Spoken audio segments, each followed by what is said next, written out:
Hi friends, ಎಲ್ಲರಿಗೂ good morning. ಇವತ್ತು time ಬಂದು ಇವಾಗ 7:45 ಬಂತು. ಇವಾಗ ಅಂದರೆ ಇವಾಗ ಎದ್ದಿಲ್ಲ, ನಾನು ಬೇಗನೆ ಎದ್ದು ಕೆಲವೊಂದು ಶಾರ್ಟ್ಸ್ನೆಲ್ಲ ನೋಡ್ತಾ ಇದ್ದೆ, ಯಾಕಂದರೆ ನೆಕ್ಸ್ಟ್ ಯಾವುದಾದ್ರು ವೀಡಿಯೋಸ್ ಮಾಡಬೇಕು ಅಂತ. ಬಟ್ ಇವಾಗ ಅಲ್ಲಿ ಪರಂಗಿ ಹಣ್ಣು ರೆಡಿಯಾಗಿದೆ. ಪರಂಗಿ ಹಣ್ಣು ಕುಯ್ತಾ ಇದ್ದಾರೆ ನಮ್ಮ ಮನೇಲಿ. ನಮ್ಮವ್ವ ಪರಂಗಿ ಹಣ್ಣು ಕುಯ್ತಾ ಇದ್ದೆ. ಸೊ ಇದು ರೆಡಿಯಾಗಿರುತ್ತೆ ಸ್ವಲ್ಪ ಹೊತ್ತಲ್ಲಿ. ಸೊ ಅದಕ್ಕೆ ಮೊದಲು ನಾನು ಏನು ಮಾಡಬೇಕಂದ್ರೆ, ಇವಾಗ ಮೇಲ್ಗಡೆಗೆ ಹೋಗಿ ಸ್ವಲ್ಪ ಹೊತ್ತು ಎಕ್ಸಸೈಸ್ ಮಾಡೋಣ. ಪ್ರತಿದಿನ ಸ್ವಲ್ಪ ಹೊತ್ತಾದರೂ ಎಕ್ಸಸೈಸ್ ಮಾಡ್ತೀನಿ ನಾನು, ಆದರೆ ಇವತ್ತು ಇನ್ನೂ ಬೇಗ ಹೋಗ್ಬೇಕಾಗಿತ್ತು. ಇವಾಗ ಏನಾಗುತ್ತೆ ಗೊತ್ತಾ, ಚಳಿ ಅಲ್ವಾ, ಚಳಿನಲ್ಲಿ ಮೇಲ್ಗಡೆ ಹೋಗಿ ಅಷ್ಟೊತ್ತಿಗೆ ಹೋಗಿ ಮಾಡೋಕ್ಕಾಗಲ್ಲ. ಒಂದು ವಿಷಯ ಏನಂದರೆ, ನಂದು ಜಿಮ್ದು 1 ವರ್ಷದ್ದು ಮೆಂಬರ್ಶಿಪ್ ಇದೆ. ಆದರೆ ಪ್ರಾಬ್ಲಮ್ ಏನಾಗಿದೆ ಅಂದರೆ, ವೀಡಿಯೋಸ್ ಮಾಡೋದಿರ್ಬೋದು, ಮತ್ತು ನಂದು ಇನ್ನೂ ಕೆಲವೊಂದು ಚಾನಲ್ಸ್ ಇದೆ, ಅದೆಲ್ಲದಕ್ಕೂ ನಾನು ವೀಡಿಯೋಸ್ ಮಾಡ್ತಾ ಜಿಮ್ಗೆ ಹೋಗೋಕ್ಕೆ ಆಗಿಲ್ಲ. ಲಾಸ್ಟ್ 1 ವರ್ಷ, ಲಾಸ್ಟ್ ಫೆಬ್ರವರಿ 19th ನಾನು 1 ಇಯರ್ದು ಜಿಮ್ ಪ್ಯಾಕೇಜ್ ತೊಗೊಂಡಿರೋದು. ಆದರೆ ಅದಾದ ನಂತರ ನಾನು 1 ತಿಂಗಳು ಅಥವಾ 1.5 ತಿಂಗಳು ಹೋದೆ ಅಷ್ಟೇ. ಅದಾದಮೇಲೆ ಒಂದು ದಿನವೂ ಹೋಗಿಲ್ಲ. ಅಲ್ಲೋಗಿ ಪಾಸ್ ಮಾಡಿಸ್ಬೋದಾಗಿತ್ತು. ನಂದು ಏನು ಮೆಂಬರ್ಶಿಪ್ ಇದೆ ಅದನ್ನ ನನ್ನ ಫ್ರೆಂಡ್ ಇಬ್ಬರೂ ಒಟ್ಟಿಗೆ ತೊಗೊಂಡಿದ್ವಿ ಅದರದ್ದು ಮೆಂಬರ್ಶಿಪ್ಪು. ಆದರೆ ನನ್ನ ಫ್ರೆಂಡೂ ಬೇರೆ ಕಡೆ ಕೊಟ್ಟೋಗಿದ್ದಾನೆ ಇವಾಗ, ಅಲ್ಲಿ ಓದೋಕ್ಕೆ ಅಥವಾ ಬೇರೆ ಏನೊಂದು ಕೆಲಸಕ್ಕೆ ಅಂತ. ಅವ್ನು ಪಾಸ್ ಮಾಡಿಸ್ಬಿಟ್ಟು ಹೋಗಿದ್ದಾನೆ. ನನಗೆ ಹೇಳ್ದ, ಅಲ್ಲಿ ಹೋಗ್ಬಿಟ್ಟು ತಮ್ಮ ಇಂಪ್ರೆಷನ್ ಎಲ್ಲ ಇರುತ್ತೆ, ಅದನ್ನ ಕೊಟ್ಟು ಪಾಸ್ ಮಾಡಿಸು, ನೀನು ನೆಕ್ಸ್ಟ್ ಯಾವಾಗಿಂದ ಹೋಗ್ತೀಯ ಅಲ್ಲಿಂದ ಕಂಟಿನ್ಯೂ ಆಗುತ್ತೆ ಅಂತ. ಬಟ್ ನಾನು ಪಾಸ್ ಮಾಡಿಸಿದ್ರೆ ಒಂದ್ಸಲಿ ಮತ್ತೆ ಜಿಮ್ಗೆ ಹೋಗಲ್ಲ. ಅದಕ್ಕೆ ಜಿಮ್ಗೆ ಹೋಗೋಣ ಅಂತೇಳಿ ನಾನು ಪಾಸ್ ಮಾಡಿಸೇ ಇಲ್ಲ. ಅದು ಕಂಟಿನ್ಯೂ ಆಗಿ ಇವಾಗ ಆಲ್ರೆಡಿ ಫೆಬ್ರವರಿಲಿದ್ದೀವಿ, ಇದು 24ನೇ ಇಸ್ವಿ, ಜನವರಿಲಿದ್ದೀವಿ ಇವಾಗ. ನೆಕ್ಸ್ಟ್ ಫೆಬ್ರವರಿ ಬಂತು, ಇನ್ನೊಂದು 1 ತಿಂಗಳು ಇಲ್ಲ. ಇವತ್ತು ಆಲ್ಮೋಸ್ಟ್ ಆಗೋಯ್ತು. ಇನ್ನೊಂದು 20 ಡೇಸ್, ಇನ್ನೊಂದು 20 ದಿನ ಇದೆ ನನ್ನ ಜಿಮ್ ಮೆಂಬರ್ಶಿಪ್ಪು. ಆದರೆ ಇವಾಗ ರೆಗ್ಯುಲರಾಗಿ ಇಲ್ಲೇ ಎಕ್ಸಸೈಸ್ ಮಾಡ್ತಾಯಿದ್ದೀನಿ. ಯಾಕೆ ಇವಾಗ ಜಿಮ್ಗೆ ಹೋಗೂ ಎಕ್ಸಸೈಸ್ ಮಾಡ್ಬೋದು ನಾನು. ಆದರೆ ಪ್ರಾಬ್ಲಮ್ ಏನಾಗುತ್ತೆ ಅಂದರೆ, ವಾರ್ಮ್ ಅಪ್ ಎಕ್ಸಸೈಸ್ ಇಲ್ಲದೇ ಡೈರೆಕ್ಟಾಗಿ ಹೋಗಿ ಜಿಮ್ಮಲ್ಲಿ ಎಕ್ಸಸೈಸ್ ಮಾಡೋದು ಅಷ್ಟು ಒಳ್ಳೆಯದಲ್ಲ. ಅದಕ್ಕೇ ಮನೆಯಲ್ಲೇ ಇವಾಗ ಆಲ್ರೆಡಿ ಈ ಒಂದು ವಾರದಲ್ಲಿ 3-4 ದಿನ ಮಾತ್ರ ಎಕ್ಸಸೈಸ್ ಮಾಡಿದ್ದೀನಿ. 3 ದಿನ ಮಾಡಿದ್ದೀನಿ ಆಲ್ಮೋಸ್ಟು. ಸೊ ಇವಾಗಲೂ ಕಂಟಿನ್ಯೂ ಮಾಡ್ತೀನಿ, ವಾರ್ಮ್ ಅಪ್ ಮಾಡ್ಕೊಳ್ತಾ ಇರ್ತೀನಿ. ಯಾವತ್ತು ಟೈಮ್ ಸಿಕ್ಕಿದಾಗೆಲ್ಲ ಎಕ್ಸಸೈಸ್ ಅಂತೂ ಮಾಡ್ತೀನಿ. ಇಲ್ಲಿ ವಾರ್ಮ್ ಅಪ್ ಮಾಡ್ಕೊಳ್ತಾ ಇದ್ದರೆ ನೆಕ್ಸ್ಟ್ ನಾನು ಮತ್ತೆ ಜಿಮ್ ಮೆಂಬರ್ಶಿಪ್ ತೊಗೊಂಡ್ರೆ ಅಲ್ಲಿಗೆ ಹೋಗೋಕ್ಕೆ ಸರಿ ಹೋಗುತ್ತೆ. ಇನ್ನೇನು ಬೇಸಿಗೆ ಕಾಲ ಬರ್ತಾಯಿದೆ, ಬೇಸಿಗೆ ಕಾಲದಲ್ಲಿ ಜಿಮ್ಗೆ ಹೋಗ್ಬೋದು ಆರಾಮಾಗಿ. ಚಳಿಗಾಲದಲ್ಲಿ ಎದ್ದು ಹೋಗೋದು ಸ್ವಲ್ಪ ಕಷ್ಟ. ನಾವು ಹಂಗೆ ಅಂದ್ಕೊಳ್ತೀವಿ, ಆಮೇಲೆ ಚಳಿಗಾಲದಲ್ಲಿ ಜಿಮ್ಗೆ ಹೋಗ್ಬೋದು.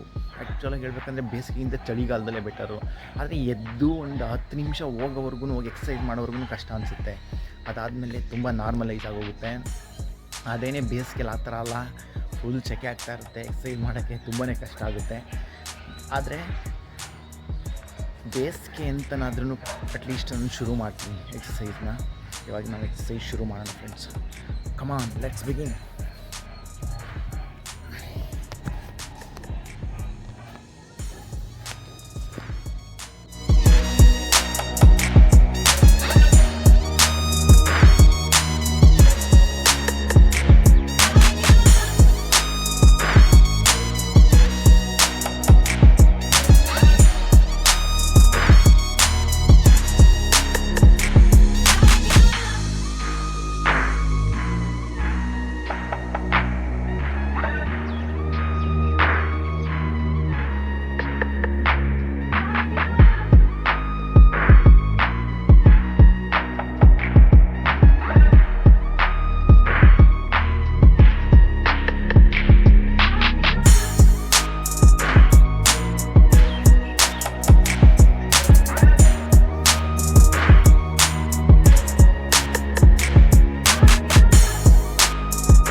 ಹಾಯ್ ಫ್ರೆಂಡ್ಸ್, ಎಕ್ಸಸೈಸ್ ಮುಗೀತು. ಇವಾಗ ಬೆಳಿಗ್ಗೆದು ಇವತ್ತೊಂದು ಸೂರ್ಯದೇವನಿಗೆ ಒಂದ್ಸಲಿ ನಮಸ್ಕಾರ ಹೇಳ್ತಾ, ಓಂ ಸೂರ್ಯದೇವಾಯ ನಮಃ ಅಂತ ಇವಾಗ ಹೋಗೋಣ. ಇವಾಗ ಹೋಗಿ ಪರಂಗಿ ಹಣ್ಣು ತಿನ್ನೋಣ. ಫಸ್ಟು ಪರಂಗಿ ಹಣ್ಣು ಸಖತ್ತಾಗಿ ರೆಡಿ ಇರುತ್ತೆ ಇವಾಗ. Just so let's eat the ಪರಂಗಿ ಹಣ್ಣು.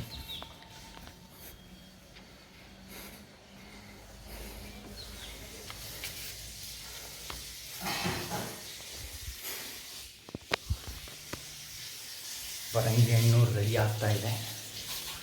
ಸೊ ಇಲ್ಲಿದೆ ನೋಡಿ ಪರಂಗಿ ಹಣ್ಣು. ಒಡೆದಾಗಿದೆ ಈಗ, ಆಲ್ರೆಡಿ ಕುಯ್ಬೇಕಷ್ಟೇ. ಜಸ್ಟ್ ಹೋಗಿ ಕೈ ತೊಳ್ಕೊಂಡು ಬಂದುಬಿಡ್ತೀನಿ ನಾನು. ಅದಾದ ನಂತರ ಪರಂಗಿ ಹಣ್ಣು ತಿನ್ನೋಣ ಫ್ರೆಂಡ್ಸ್.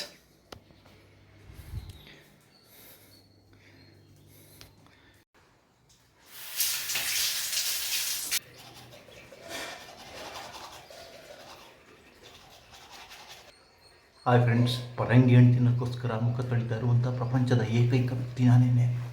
ಸೊ ಪರಂಗಿ ಹಣ್ಣು ತಿನ್ನೋಣ. ಇವಾಗ ಮುಖ ತೊಳೆದಾದ್ಮೇಲೆ ಬೇಗ ಬೇಗ ಮುಖ ತೊಳ್ಕೊಂಡು ಹೋಗ್ತಾ ಇದ್ದೀನಿ.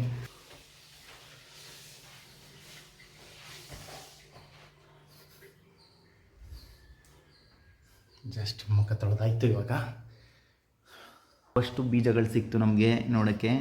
ಸೊ ಇವಾಗ ಪರಂಗಿ ಹಣ್ಣು ತಿನ್ನುವಂತಹ ಸಮಯ ಬಂತು. ಪರಂಗಿ ಹಣ್ಣು ಕೂದು ಇಲ್ಲಿ ರೆಡಿಯಾಗಿದೆ. ಸೊ ಪರಂಗಿ ಹಣ್ಣನ್ನ ಸೇವನೆ ಮಾಡೋಣ ಫ್ರೆಂಡ್ಸು. ಎಲ್ಲರಿಗೂ ಒಂದು ವಿಷಯ ಹೇಳೋದೇನೆಂದರೆ, ಇದು ನಾವು ಆಲ್ಮೋಸ್ಟ್ ಹಳ್ಳಿನಲ್ಲಿದ್ದೀವಿ. ನಮಗೆ ಹಣ್ಣು ಇದೆಲ್ಲ ಫ್ರೆಶ್ ಆಗಿ ಸಿಗ್ತಾ ಇರುತ್ತೆ. ಹಂಗಂತ ಸಿಟಿಲಿ ಇರೋರಿಗೇನು ಸಿಗಲ್ಲ ಅಂತಲ್ಲ. ಸಿಟಿನಲ್ಲೇ ಇದ್ರೂ ನೀವು ಏನು ಮಾಡಬೇಕು, ಹಣ್ಣು ಮತ್ತು ತರಕಾರಿ ಸೊಪ್ಪುಗಳು ಇದನ್ನ ಅತಿ ಹೆಚ್ಚಾಗಿ ಸೇವನೆ ಮಾಡಿ. ಅವಾಗ ನಿಮ್ಗೇನಾಗುತ್ತೆ ಅಂದರೆ ಆರೋಗ್ಯ ಚೆನ್ನಾಗಿರುತ್ತೆ. ಈ ಹೊರಗಡೆ ಹೋಗಿ ಪಾನಿಪುರಿ, ಮಸಾಲೆ ಪುರಿ ಮತ್ತು ಗೋಬಿ ಮಂಚೂರಿ ಈ ಥರದ್ದು ಬೇರೆ ಬೇರೆ ಎಣ್ಣೆಲಿ ಹಾಕಿರೋ ಪದಾರ್ಥಗಳನ್ನೆಲ್ಲ ತಿನ್ನೋ ಬದಲು ಹಣ್ಣುಗಳನ್ನ ಜಾಸ್ತಿ ತಿನ್ನಿ, ಆರೋಗ್ಯ ಚೆನ್ನಾಗಿರುತ್ತೆ ಅಂತ ಹೇಳ್ತಾ ಇದೇ ಥರ ವ್ಲಾಗ್ಸ್ ಬರ್ತಾ ಇರುತ್ತೆ ಚಾನಲಲ್ಲಿ. ಚಾನಲ್ನ ಸಬ್ಸ್ಕ್ರೈಬ್ ಮಾಡ್ಕೊಳ್ಳಿ. ಹಾಗೆಯೇ ವೀಡಿಯೋನ ಲೈಕ್ ಮಾಡಿ ಫ್ರೆಂಡ್ಸ್. ವೀಡಿಯೋಗೆ ಸಪೋರ್ಟ್ ಮಾಡಿ, ಚಾನಲ್ ಲೈಕ್ ಮಾಡಿ, ಹಾಗೆ ಸಬ್ಸ್ಕ್ರೈಬ್ ಮಾಡ್ಕೊಳ್ಳಿ.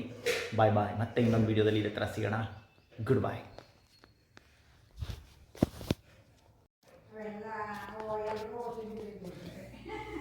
ಹಾಯ್ ಫ್ರೆಂಡ್ಸ್, ಫ್ರೆಶ್ಶಾಗಿ ಪರಂಗಿ ಹಣ್ಣು ಇಲ್ಲಿದೆ, ಕಟ್ ಮಾಡಿ ರೆಡಿ ಇದೆ. ಬೆಳಗಿನ ಉಪಹಾರ ಇದು. ಹೊರಗಡೆ ಹೋಗಿ ನಾವು ಅದು ಬೇರೆ ಬೇರೆ ತಿಂಡಿಗಳನ್ನ ಬರೀ ಬಾಯಿ ರುಚಿಗೋಸ್ಕರ ತಿಂತಾಯಿರ್ತೀವಿ. ಅದ್ರ ಬದಲು ಹೆಚ್ಚು ಹಣ್ಣು ಹಂಪಲುಗಳನ್ನ ತಿನ್ನಿ. ಮತ್ತು ಇನ್ನೊಂದು ಮುಖ್ಯವಾಗಿ ಬೆಳಿಗ್ಗೆ ನೀವು ಎದ್ದಾಗ ಮಧ್ಯಾಹ್ನ ನಾರ್ಮಲಾಗಿ ಮುದ್ದೆ, ರಾಗಿ ಮುದ್ದೆ, ಸೊಪ್ಪು ಸಾರು ಈ ಥರದ್ದನ್ನ ಊಟ ಮಾಡಿ. ಬೆಳಿಗ್ಗೆ ಎದ್ದಾಗ ಫಸ್ಟು ಒಂದು ಥರದ ಹಣ್ಣು, ಯಾವುದಾದ್ರೂ ಹಣ್ಣು ಪರವಾಗಿಲ್ಲ. ಇದು ಇಲ್ಲೇ ನಮ್ಮ ಮರದಲ್ಲೇ ಬಿಟ್ಟಿರುವಂಥ ಪರಂಗಿ ಹಣ್ಣು. ಟೇಸ್ಟ್ ಸಖತ್ತಾಗಿದೆ. ಟೇಸ್ಟ್ ಅಂತೂ ಬೆಳಿಗ್ಗೆ ಈ ಥರ ಹಣ್ಣುಗಳನ್ನ ತಿನ್ನೋದ್ರಿಂದ ನಮ್ಮ ಆರೋಗ್ಯ ಚೆನ್ನಾಗಿರುತ್ತೆ ಯಾವಾಗಲೂ.